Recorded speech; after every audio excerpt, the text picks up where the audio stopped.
Welcome to Media Minds with your host, David Wolf.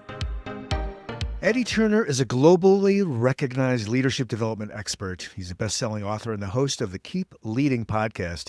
He's been ranked among the top 10 motivational speakers in the world by global gurus and was named by Forbes as the preeminent authority on emerging leaders. Eddie's also trusted by top organizations like Apple, GE, the NFL, and the U.S. Navy to develop their leaders, and he's a member of the prestigious Marshall Goldsmith 100 Coaches. Eddie also holds multiple top-tier coaching certifications and is a regular contributor to major outlets. We all know these, CNN, NPR, and the Wall Street Journal. Let's dive in. Eddie Turner, welcome to the program. David, thank you for having me. What a pleasure. Absolutely. Absolutely. It's great to be with you. The focus of our show in this series is around media, but so much about what you do is involved with media. You've been podcasting for years. Of course, we helped you launch your show way back. And I want to get a little perspective from your view. How has doing Keep Leading changed the ecosystem you operate in as a coach and as a speaker and as a consultant and all the things you do? I must start off with a hearty thank you to you and your team because of your expertise. The Keep Leading podcast did phenomenally well. It ended up being broadcast, picked up in over 80 countries throughout the earth. And you know, the artwork that you all helped me with, the outstanding sound, because you all have that is it the University of Berkeley training, just top tier. So the audio, the acoustics, lots of guidance with me on that. So I'm eternally grateful to you for it. The idea that I have as a leader myself is how I came up with that name. That leadership is, as I say in the closing, it's a continuous action. It's not a title or a position. And because it's not a destination you arrive at, it's something you must continue to actively pursue and do. That's how I came up with the name Keep Leading. And so it impacts everything that I do as a coach, because whether I'm working with emerging leaders on a college campus or leaders in the C-suite, my goal is to help them to understand that they must continue to improve, develop as a leader. Eddie, what are some of the areas that you find your clients and the groups you speak with or train are struggling with around leadership? Are there any trends or threads that you could share that you like to address or you're finding that are useful to your clients? Indeed. In some ways, it depends on the context. So when it's the young folks I'm coaching on college campuses, their challenges around leadership are in part, what should their identity be as a leader? Sometimes I'm dealing with young people who've come from different parts of the globe as they arrive here in America to study. And depending on where they come from, the very word leader might be considered something bad because they come from a place where the leaders are no one who you want to imitate. So you talk about being a leader, it's the farthest thing from what some of them want to do. That's fascinating. Yes. Yeah. And so how do you become a leader, understanding what it is, why it's something that we all should aspire to, is in part a challenge that we might face at that scale. And the scale in terms of in a corporation, you have employees who are either rising in management and needing to learn how to lead and not just manage. Yeah. You then take it to the highest scales where you have those who are in senior leadership. And with them, obviously they know how to lead. They've been leading for a long time. However, they must learn how to lead in new ways. For example, Marshall Goldsmith wrote the book, What Got You Here Won't Get You There.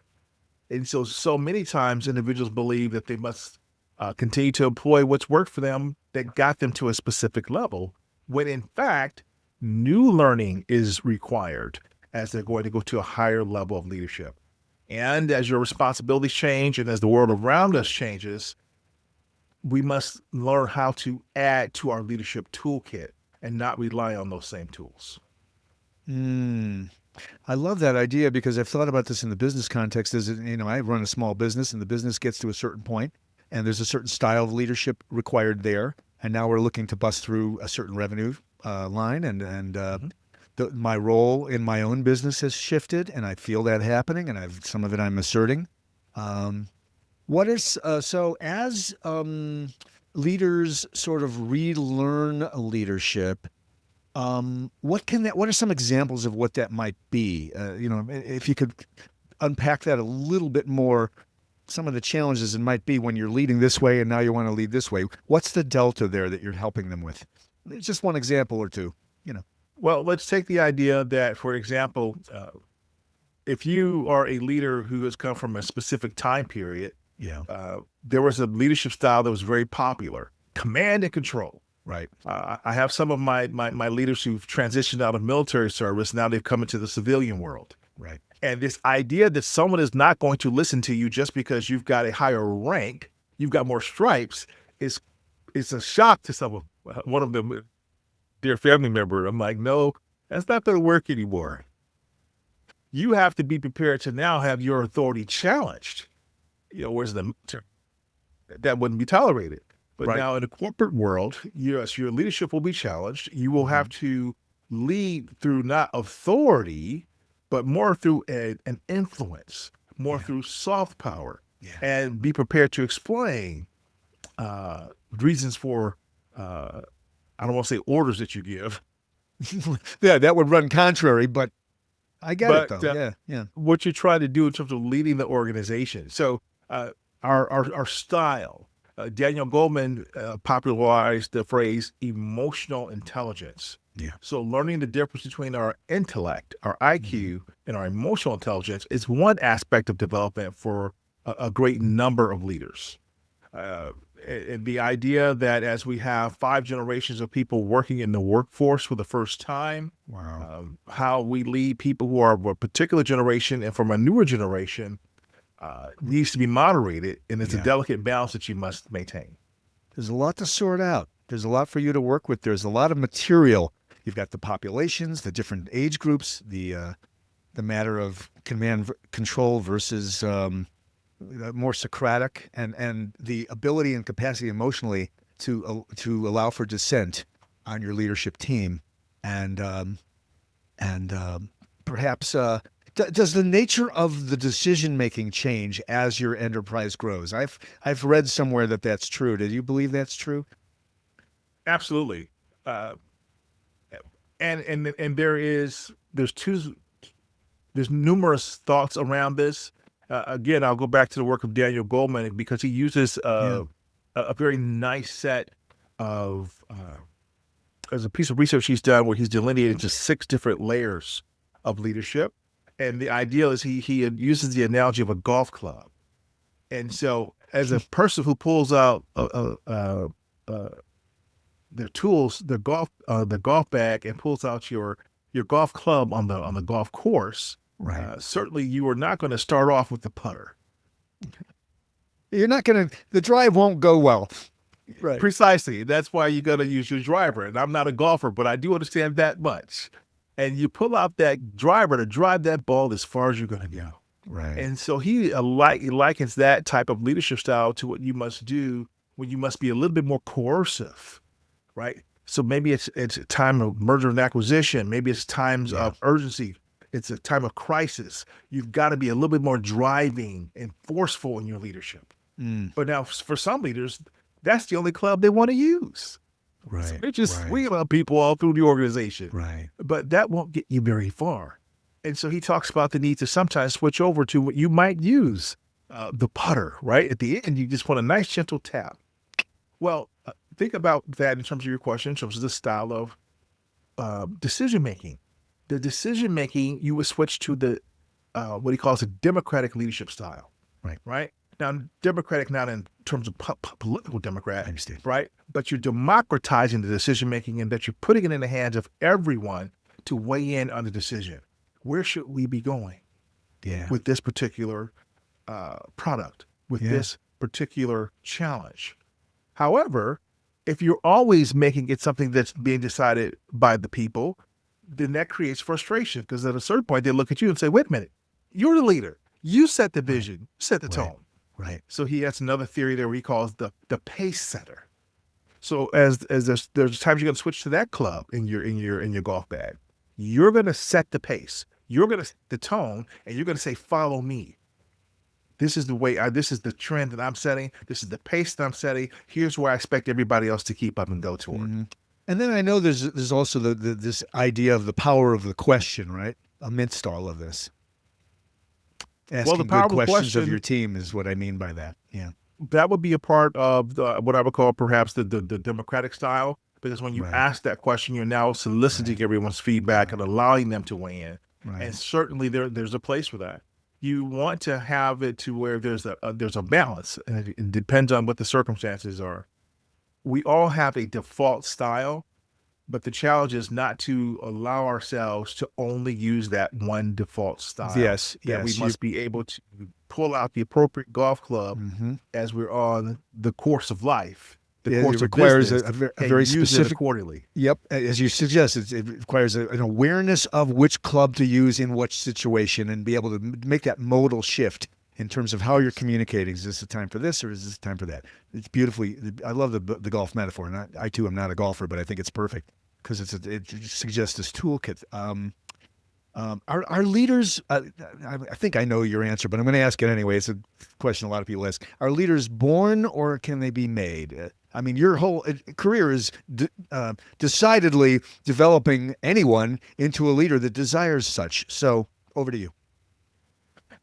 I think I'm laughing because I think the best answer to that question was given by Jim Kouzes. Well, I saw him speak to a group of coaches. He came out to speak to us, and he is the co-author of the Leadership Challenge, and it's now its 7th edition. And he said that when asked that question, are leaders born or are they made? He said, I've never met a leader who wasn't born. Fine, we can leave it there. I love it. So, And yeah, I sort of like we know. Yeah, of course. If you want to develop, you have the desire to do this. You can. we all have to be You know, developed. you'll develop as you do. All right, let's. But he does say one other thing that I want Yes, to say on please, that. please. That in their research, that only 1 in a million people have zero leadership capacity at all.